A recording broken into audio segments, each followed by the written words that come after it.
The word karma is one of the probably the most enduring contribution of India to world culture, and also the most misunderstood. Yeah. First of all, the correct term for it is not even karma, it is karmana. Yeah. But karam karma karma bol bol ke karma, so it is fine. There was even a famous book called Karma Cola, when the phrase first became famous in the world in the 60s. A very famous book called Karma Cola. So karma has many definitions, many people have talked about it. But fundamentally karma is the operating principle of the universe. Karma is the principle that every action has an inevitable and equal consequence. So in one sense, karma can be defined as eternal action consequence loop. It is a loop because the consequence puts you into doing more actions, which puts you into doing more consequences, experiencing more consequences. It's a sort of never ending cycle. Now, this has no moral or ethical judgment to it. It merely means that if a certain action is done, there is a certain consequence. Of course, if you do good actions, better actions, the consequences are good and better. If you do not so worthy actions, the consequences tend to be problematic. So, this is the fundamental operating principle of Indian culture. It does not matter whether Hindu, Buddhist, or Jain. Unless you accept karma, you cannot understand Indian culture. In Indian culture, everything is founded upon the notion of karma, and automatically, because of karma, there is a notion of reincarnation. There is a notion of that one life is not the only life that we have. This is something that carries forth. The sum of your actions, the sum of your action consequence carries forth lifetime to lifetime. Now, this is the biggest stumbling block for people from other cultures, because they are like, where is the proof? The proof is found with yogis. Every yogi, every enlightened yogi has the inevitable experience of the memory of past lives. From the time you were an amoeba, from the time you were a unicellular organism right up through every kind of evolution that you have, that is called the Punya Smriti, the pure memory, or the Purna Smriti, the full memory. And enlightenment is not possible until you've had the Purna Smriti. That is one of the necessary but not sufficient conditions of enlightenment. You cannot become enlightened unless you have that understanding of the full loop, everything that has happened to you and has brought you to this stage. When you are in deep and serious meditation, very often necessary memories from the past surface, things that you need to know, memories that you need to know, incidents, episodes that you needed to know. No yogi in fact is in favor of consciously trying to recall past life memories, because there are multiple problems with that. Though nowadays it is one of very fashionable thing to do, past life regression. The problem with that, as I explained once before, is that it is very easy for the mind to create realities. It is very easy for the mind to create stories. And we are all educated, we all know about other cultures, other situations, and lots of life histories can be created wholesale. You are passing by, you heard something in the TV in the next person's house, you can create an entire story out of that. So most of the memories of previous lifetimes are not accurate. The accurate memories are the ones that come in personal experience, or if there is an enlightened master and he tells you something about previous lifetime, if he feels it is necessary or she feels it is necessary for you to know, they might say. So this aspect of karma, that karma inevitably causes reincarnation, that is something that yogis find that their experience proves the truth of it. Now either you accept it or you don't accept it. I find no difficulty in accepting it because I have experienced it myself. I have experienced the whole ball game myself, so I know it is true. Secondly, if you don't have karma, the universe is a very nasty place. If you don't accept karma, the universe is a very nasty place and God is ineffectual. How can you accept a good, kind, benevolent, compassionate, loving God and accept so much cruelty and horror in the universe? That is, in theology, it is called Theodicy, explaining the existence of evil in the universe. How, when there is an all-powerful, all-benevolent, all-powerful means omnipotent, omniscient, omnibenevolent, there is an all-powerful, all-loving, and there is still so much pain, horror, suffering, sin. How does God allow that? The problem of evil. So this is an old dilemma. The old dilemma is that, is God all-powerful and He cannot prevent evil? Then He is not all-powerful. Is God all-powerful and He allows evil to take place? Then He is an evil guy himself. So karma is the only rescue that we have. It is the only raksha for God. Otherwise, you have to accept that God decides that a child will be born with a congenital brain defect. I wouldn't want to worship a God like that. I wouldn't want a God like that who makes people born with diseases or makes people born with pain and sorrow and suffering. But if you have the concept of karma, then you understand that this is all balancing out. The universe balances out everything. The universe is interested in stability. So too much in any one direction and the opposing force is set into play. Which is why we shouldn't get too excited when good things happen and we shouldn't get too depressed when bad things happen. We actually have a pretty good life, considering that there are people in India who live in jhoppadpattis and they live in pipes. We are not hungry, we are not diseased, so we really have no reason to complain. But karma is the balancing principle of the universe. And karma is greater than the gods. Karma is greater than the gods. You see, I keep saying this, that we are the culture which puts the human being and human potential at the center of the universe. We are the only culture. In every other culture, in Shakespeare there is a famous line from King Lear, as flies to wanton boys are we to the gods, they kill us for their sport. Yeah, man can do nothing vis-a-vis the gods. The gods can do whatever they please, whether good or bad, and we just have to accept it. That is not true in India. In India, we are the only culture where you can give shrap back to God. You can curse God. And if your Shakti is strong enough, the God has to endure your curse or your blessing. Yeah? Because in India we also have the notion that the gods are not the most powerful beings in the universe, the rishis are the most powerful beings in the universe. Human beings who have evolved beyond the gods. The gods are just rewards. The gods are just rewards for good karma. You do a certain amount of good karma, then you're given a position. It's like a job that you have to do. You are the god of fire, you are the god of air. It's a job that you do for a certain time till your karma runs out. Then somebody else gets that job. That is not the point. The point is not to go to heaven. The point is not even to become a god. The point is to become liberated. The point is to become enlightened. The point is to become a rishi, to evolve. So karma has a evolving quality to it. Karma has an evolving quality to it. The notion that human beings, human societies are more complex and there are greater and greater possibilities of achievement. So that aspect of karma is very important. That aspect of karma is supremely important. Because if everything is already decided, that is the notion of niyati, that everything is already carved in stone. Then why try? Many people keep saying that and they confuse that with Vedanta, saying that, everything is already. That's not Vedanta.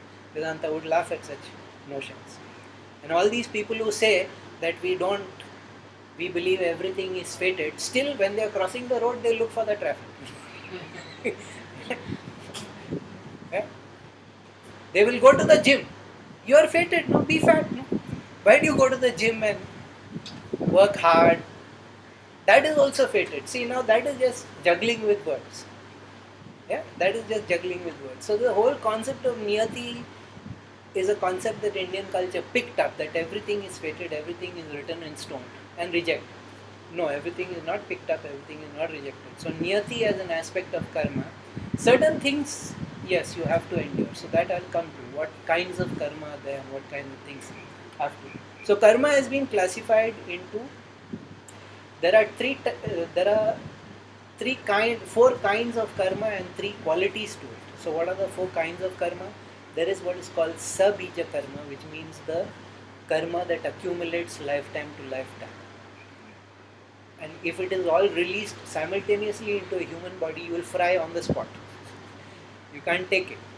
So that is the karma that, and it is like the storehouse. It is a vast cosmic storehouse where it is constantly stored. And all the actions that we are doing at the moment, the karmic consequence keeps going back into our sabija, into a seed karma. Then there is prarabdha karma, which is the most important aspect of prarabdha. Prarabdha means karma already in action, or karma already manifest. And that is what makes us take birth. That is what determines span of life. I'll explain all of this in a little bit more. Then there is purushartha karma. Every action that we do is purushartha karma. But what is the problem with purushartha? That every action we do has a consequence. What is the wonderful aspect of purushartha? Every action we do has a consequence. So we can have wise actions which will have wise consequences or beneficial consequences.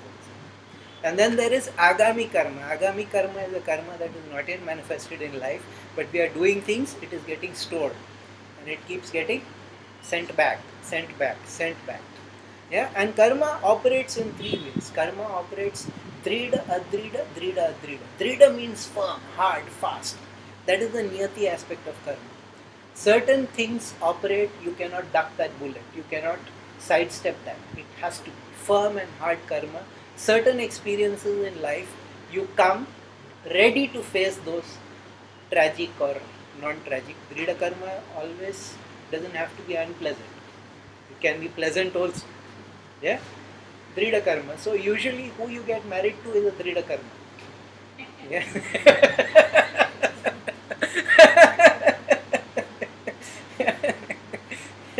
Who you get married to is usually a drida karma. It's not something that you can sidestep. Then there is karma that is very easily and very fluid. It is very, what shall we say? Slippery. It is liquid, slippery, yes. It's adrida karma. Non, huh? Slimy is more, वो stickiness होता है. Karma has a sticky aspect. And when I come into how karma creates the human body and we reincarnate, then we'll explain. The stickiness aspect is very important. And then there is karma which is neither hard nor fast. Drida, adrida. Medium. Plateau level karma. You can take a choice in that. Now, all karmas can be bypassed. Your sabija karma you can burn. That is what you do in sadhana. When you do sadhana, your entire lifetime store of karma you can burn. You can come to a mental state of awareness where there is no karmic consequence to the actions that you are taking. Your purushartha is completely free. You are completely encased in a bubble and your karma has no consequence anymore. That is the state of being jivan mukta. Where now any action that you take does not have any consequence. It does not have any stickiness. It does not have any addition. And you can burn up your future karmas also. But prarabdha is something once activated, once prarabdha activates, it has to run its course. Now how prarabdha activates, it usually runs in periods of 20 years. Now all this is yogic experience. Usually prarabdha runs in 20-year packets. In between you might have akala mrityu and things like that.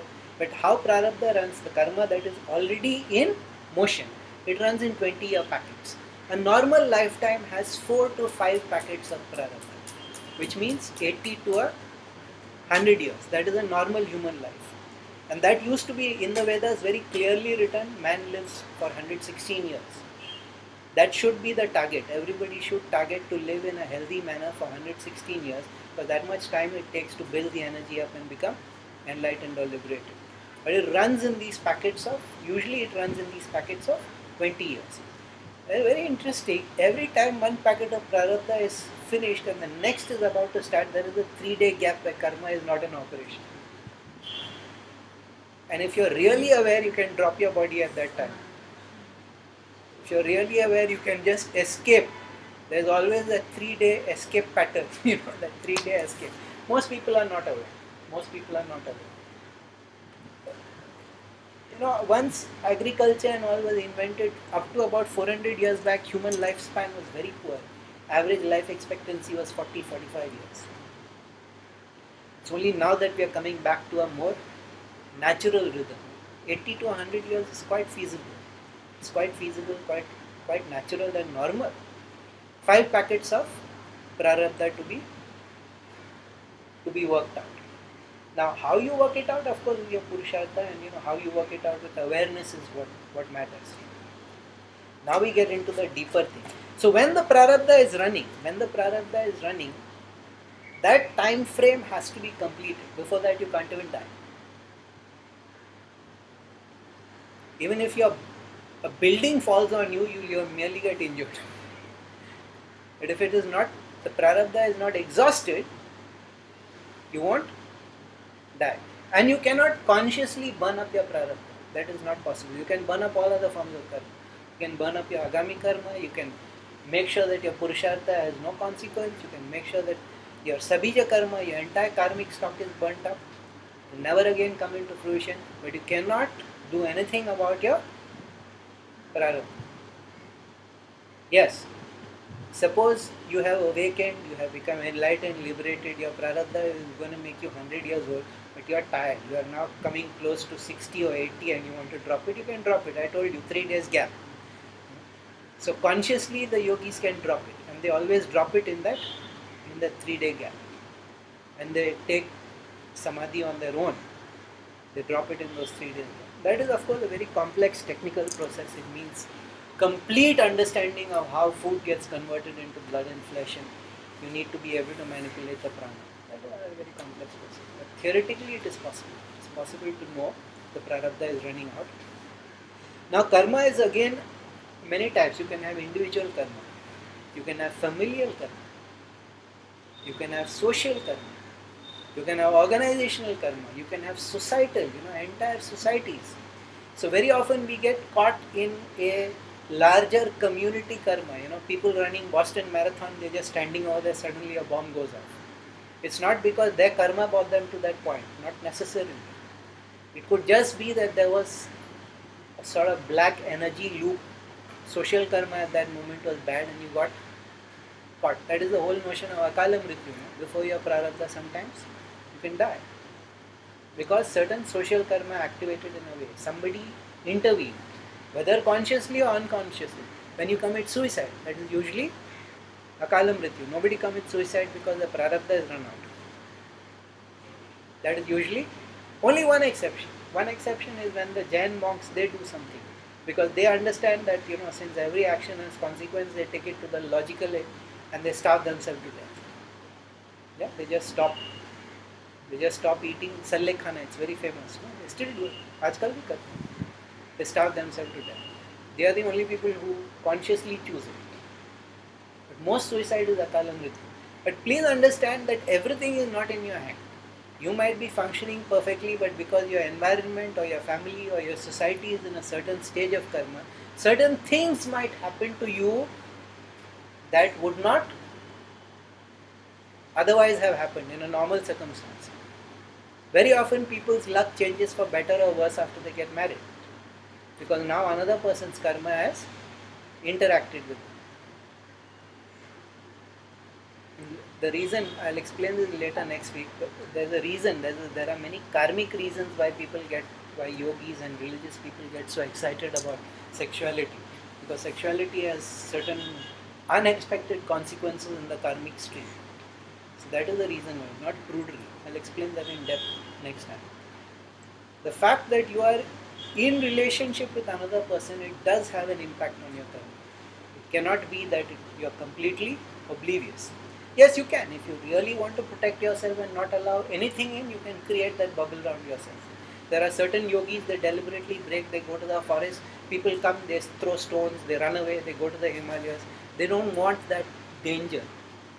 Because see, every time you do karma, no, it has a, for want of a better word, stickiness to it. For want of a better word, the karma has a sticky quality to it. And that sticky quality, it deepens what are called your vasanas and your samaskaras. Now, these are two very important words in yoga. They basically mean the same, but they use them. Your vasana and your samaskaras are your tendencies. Your desires create certain tendencies, certain grooves in your mind. They create certain aptitude. They create certain impressions, and that impression deepens and deepens.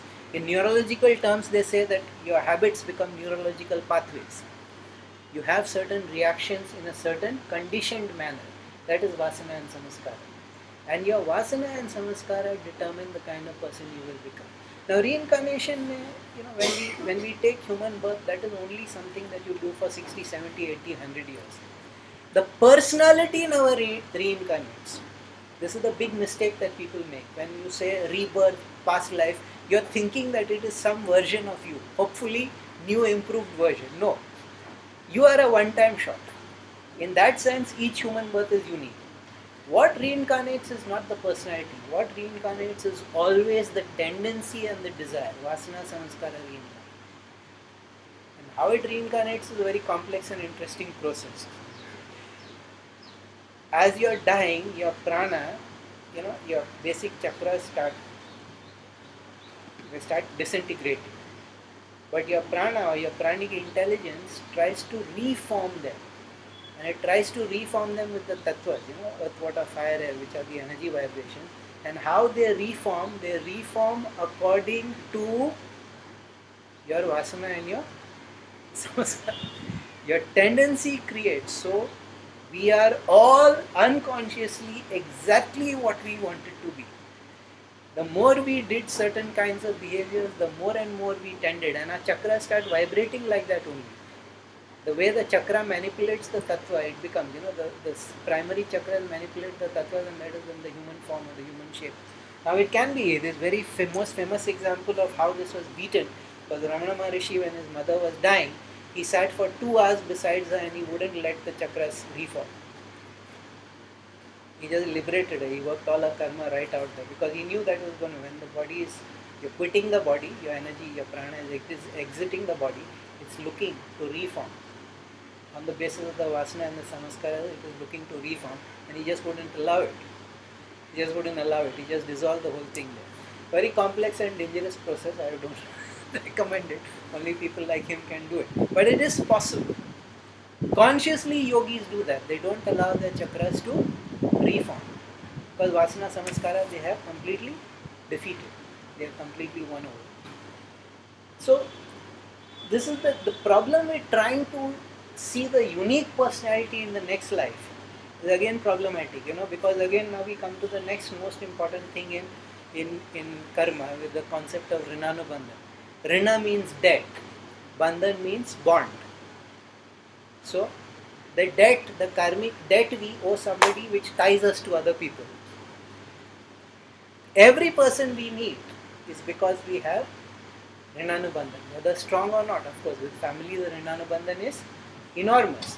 But when we try to look for that unique personality again, problems happen. Why? Because we come back many times, we come back with different roles. Sometimes we are mother, sometimes we are father, sometimes we are children, sometimes we are friends, sometimes we are enemies. We have murdered somebody.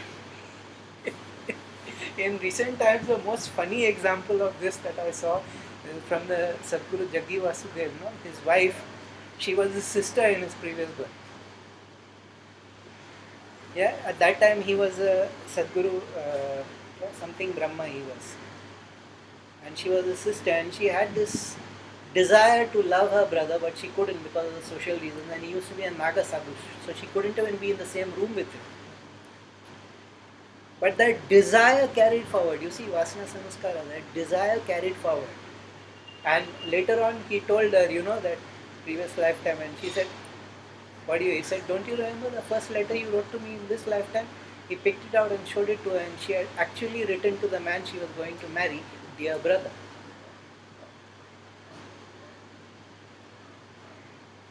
That is how strong Vasana Samaskara is. That is how strong it carries forward. But the personality doesn't carry forward. You see, because if she had the personality of the sister, she wouldn't have. Which is why they say don't go looking. Don't go looking into the relationships of the people around you who were there in the previous life. Because I know personally a case of a guy who found out that he was married to somebody who used to be his mom. So the kind of sheer the shock and horror and all the cultural conditioning. There is a reason why you are not given memory of your previous birth. Yeah, sufficient unto this life is the evil thereof. Swami Vivekananda used to say, "इस जन्म का memory संभल नहीं पाता है." You want to, you can't tolerate all the memories of this lifetime. You want, yeah, you want to know everything. Don't be idiotic. That's not a sensible thing to do. And this is the reason why you might suddenly find out in one lifetime you are extremely popular and famous, and this lifetime कोई पूछता नहीं है. In one lifetime you were very beautiful, everybody was so appreciative, and this lifetime you're ugly as. How did this happen? Why did this happen? The universe tends to balance out. When you were extremely rich, you probably misused that opportunity given to you. So this time around you are being put in a position where you learn the value of money.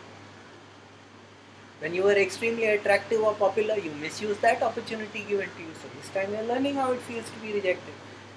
Karma is blind that way. Karma is complete blind justice. And there is no point complaining about it. But like I said, it is not only that one person's karma is permanently rolling. We are not only one person. We are a person in a family, in a community, in a society, in a country, in the world, in the universe. And all those various spheres of karma interact. Now I know that is a very paralyzing thought. It is not just me, my family also, and my country also, and my society also. Yes. So you are not, but what is the good news? The good news is that every time somebody grows in consciousness, it impacts family, society, country, culture. Which is why today it is becoming easier and easier for people to become liberated, because more and more people are becoming liberated, everybody's consciousness is growing. Every time a person becomes enlightened in the whole universe, all living beings take one step forward in evolution. So it's becoming easier and easier. People are getting these experiences easier and easier. So that much karma is also evolving. You see, karma is a tool for evolution of consciousness.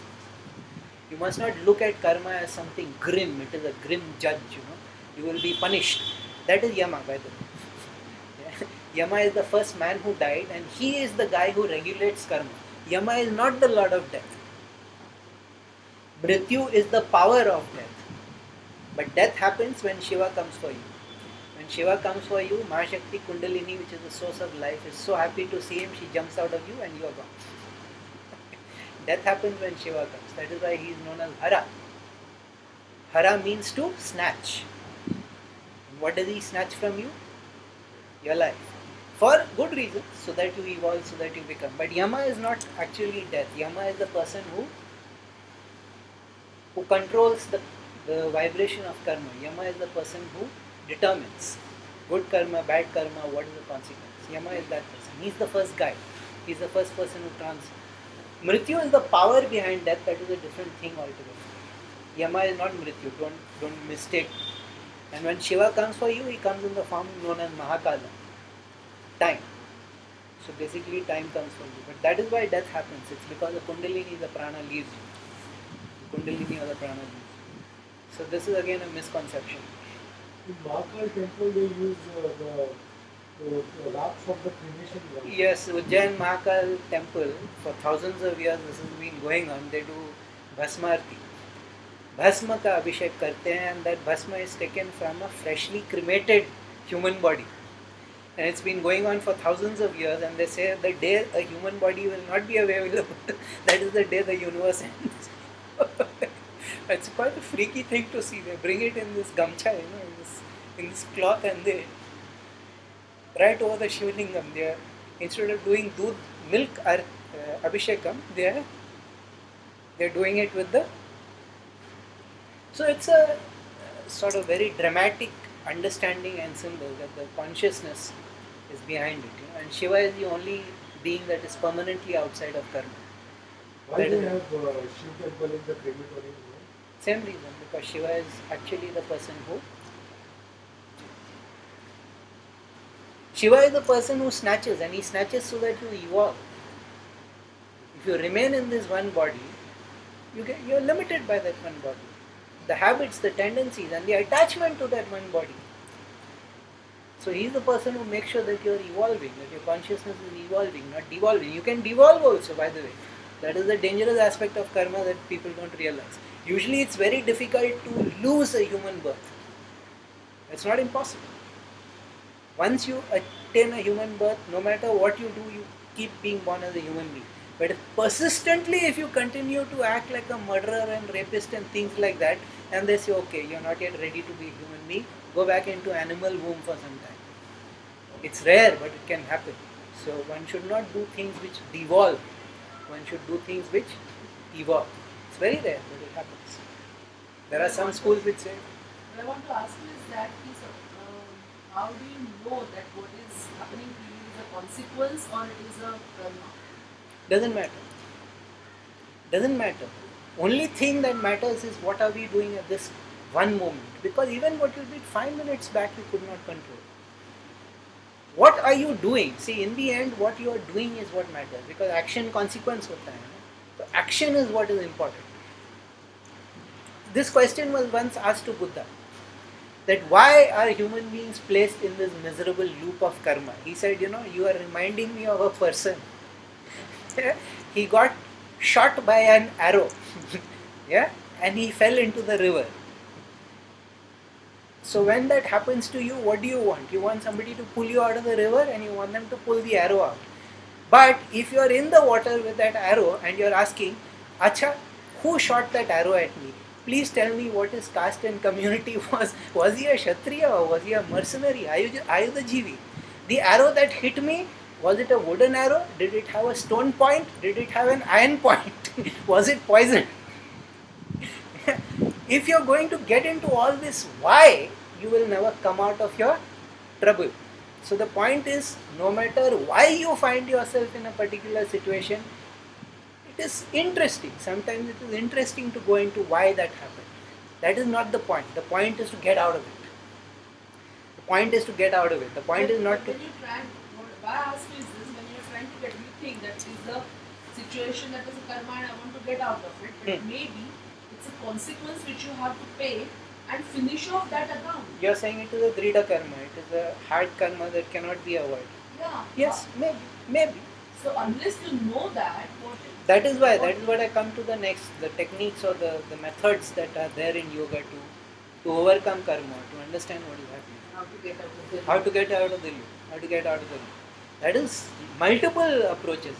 किसी एक approach से काम नहीं बनता. Multiple approach होता है ये कर्मा को साइड स्टेप करने को या minimize करने को. Yes, there are certain hard aspects of karma, certain experiences before you are born. See, even I told you, when you are born, 20-30 people could have taken the same birth that you have because they have similar karma to yours.